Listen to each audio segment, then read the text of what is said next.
Imagine living a life where pain, death, and poverty hold no fear for you, a life where your only concern is to live virtuously and fulfill your potential. This is the essence of Stoicism. Marcus Aurelius, a prominent Stoic philosopher, is renowned for his work, Meditations. The concept of being a great person might be abstract, but Marcus is arguably one of the most deserving of this title in history. This isn't a self-help video, but the philosophy Marcus introduced can address many contemporary issues, and I aim to show you how to understand his teachings. Virtue amidst temptation. The remarkable reign of Marcus Aurelius. Let's explore the historical context. Marcus Aurelius ruled as Roman emperor from 161 AD to 180 AD. He was the last of the 5 so-called good emperors, presiding over an era known as the Pax Romana, a time of relative peace and stability within the Roman Empire. The Pax Romana concluded with his death. During his reign, Marcus faced numerous challenges that tested his Stoic resolve, including the Marcomannic Wars, a series of conflicts against Germanic tribes, and the Antonine Plague, a devastating pandemic that significantly impacted the empire. As emperor, Marcus was the most powerful man in the world, with the Romans having little concept of territories beyond their empire, making him the ruler of the known world. As the most powerful man of his time, Marcus could indulge in any desire, yet he chose a path of virtue. The life of a Roman emperor was synonymous with hedonism, indulging in money, sex, wine, and other pleasures. Such indulgences were almost expected. Thus, any vice imaginable was within Aurelius's reach. He was unrestrained by money, law, custom, or ethics. Nothing could prevent him from fulfilling his wildest desires. Yet, despite these boundless circumstances, Marcus chose a life of virtue. He chose to be consistently good throughout his 19-year reign. Being good doesn't automatically make you great, but imagine facing limitless temptations and choosing virtue not for acclaim or recognition, but purely for the sake of being good. That is truly remarkable. Consider if you were in his position for nearly 20 years. Could you resist temptation daily, knowing there would be no consequences for any action you took? What would you do? How would you behave? I know I couldn't live up to the example set by Marcus. The inner reflections of a Stoic emperor. Insights from Marcus Aurelius's Meditations. Let's delve into his personal reflections captured in his journal Meditations, which reveal how he applied Stoic principles in his life. Meditations, a book by Marcus Aurelius, was initially his personal journal. It documents his navigation through life, divided into 12 parts and covering about 150 pages. The title, Meditations, was assigned by publishers, but Marcus never intended for these writings to be read by others. They were his deepest confessions and beliefs. Even though it was written spontaneously, Meditations is one of the most powerful and moving books ever created. The best way to appreciate Meditations is to read it yourself. Copies are available in nearly every library and bookstore worldwide. However, for this video, there are a few ideas worth examining. Marcus Aurelius believed in living according to nature. By nature, he referred to plants and animals, but also the natural order of the universe. Trees grow because that is their purpose. They grow as large and beautiful as they can, not for praise or validation, but because that is their nature. A caterpillar becomes a butterfly, and a frail chick becomes an eagle, not out of desire, but because they are meant to. Similarly, Marcus believed that humans must fulfill their potential. He did not believe in accumulating riches or accolades. Nature made you human, and it is your duty to be the kindest, most virtuous human possible. For Marcus, this was the pinnacle of human achievement, and unfulfilled potential was the darkest place one could descend to. A key Stoic principle is that while you cannot control external events, you can control your reactions to them. No matter what happens, A great person weathers the storm and lives up to their fullest potential. This is your duty as a human. As emperor, Marcus dealt with numerous challenges, including evil and adversity. Above all, he believed that evil, wicked, or bad people were a part of our universe. Asking for a world without them is like asking for a vine without thorns. Bad people exist, and you will encounter them. Marcus believed in kindness and thought that people never intentionally did wrong. It was out of ignorance. While you can try to teach them, it is not always possible. You cannot control if the universe sends you immoral, wicked, or lazy people, and often you cannot help them. Marcus advised looking inward. He reminded himself that he had faults too, and was in no position to judge others.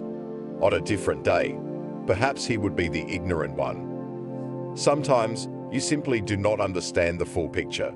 The thief who steals to feed his family might not be wrong. You just don't understand. So don't judge. He believed we were all born for each other, much like trees grow fruit for animals. Just as a tree grows fruit for animals to eat and animals die to feed worms, we are made to help each other. This is our duty, and failing to do so is the only true failure in life. Adversity and acceptance. Stoic lessons from Marcus Aurelius. We all face adversity, and Marcus was no exception. Just as encountering bad people is part of life, so is facing adversity. You cannot control what happens, but you can control how you react. Marcus advised not to pray for bad things not to happen, as that's futile. Instead, be ready to meet adversity when it comes. Don't feel sorry for yourself or mope. Feel fortunate that you have the tools and spirit to endure. Bear events bravely and persist. When you do, you'll realize that what seemed bad was an opportunity to rise above and move forward. When adversity comes, don't complain, act and endure. If an unendurable event comes, don't disgrace yourself. All men die, but not all die complaining. Despite his wealth, Marcus Aurelius didn't see material possessions as inherently bad. He was cautious with his relationship to his belongings. He could have had anything: money, houses, art, wine. But he chose not to dream of physical things. These are meaningless and don't fulfill your potential. Reflect on and value what you have, but don't become so attached that you would be despondent if they disappeared. These things don't make you more virtuous or kind. Your potential is higher than that. He spent considerable time contemplating death, viewing it as a natural part of life. His views were simple: it's inevitable. Don't fear death or mortality. Nature has assigned us to be good and reach our potential, but also to die. Death is a duty. While you're here, live fully, be kind, be good, and then die, as death is part of our role in nature. Stoic wisdom in action. Marcus Aurelius and the true meaning of revenge. Marcus, along with others, was a forebearer of Stoicism. The Stoics believed in many things, covering logic, ethics, and more. Central to their philosophy is the distinction between pleasure and happiness. Money, fame, and success provide fleeting pleasure, but true happiness is deeper, a state of being from within. It doesn't come from worldly things. To achieve happiness, live a life of virtue and continually better yourself. The only true failure is not achieving your potential. Being great is your duty and nature. In conclusion, Stoicism teaches that true wisdom and virtue come from living in alignment with nature, focusing on what we can control, our thoughts and actions. At its core, Stoicism teaches that the only things within our control are our thoughts and actions, and that we should strive to live a life of virtue in accordance with reason. The main tenets include wisdom, courage, justice, and temperance.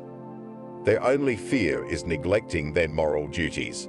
Pain, death, poverty, or life's various challenges do not intimidate them. Their true fear lies in disappointing themselves and failing to be fully human. Marcus once said, "The best revenge is to be unlike him who performed the injury."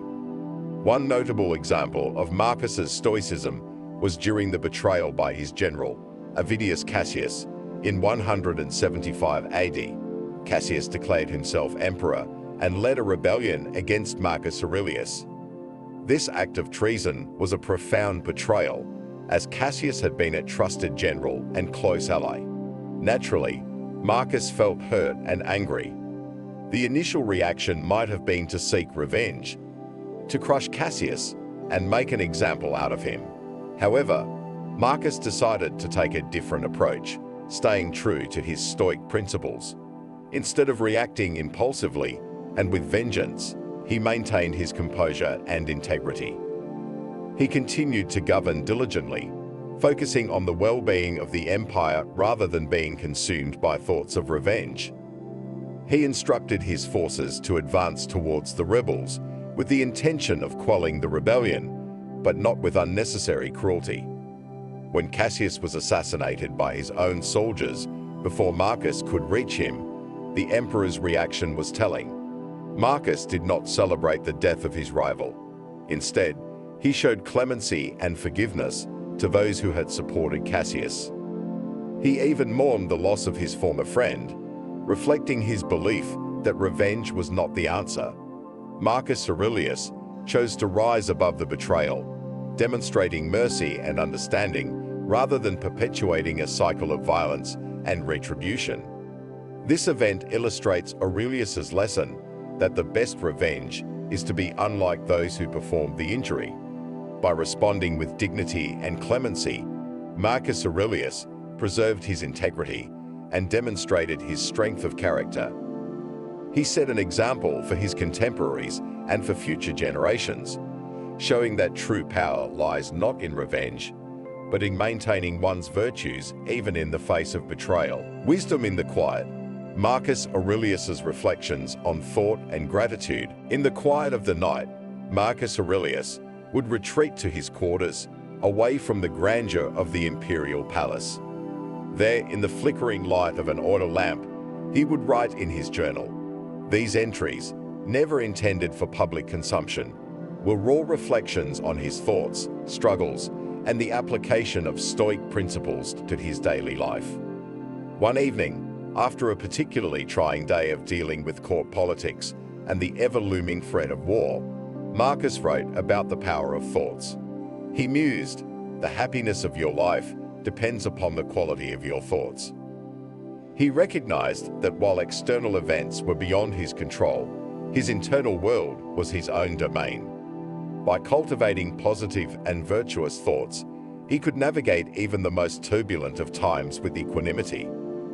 To apply this lesson in our lives, consider how often we let negative thoughts cloud our minds. Just as Marcus did, we can choose to focus on thoughts that uplift and guide us towards our highest selves.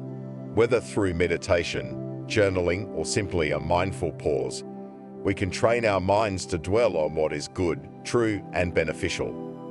On another occasion, Marcus wrote about gratitude.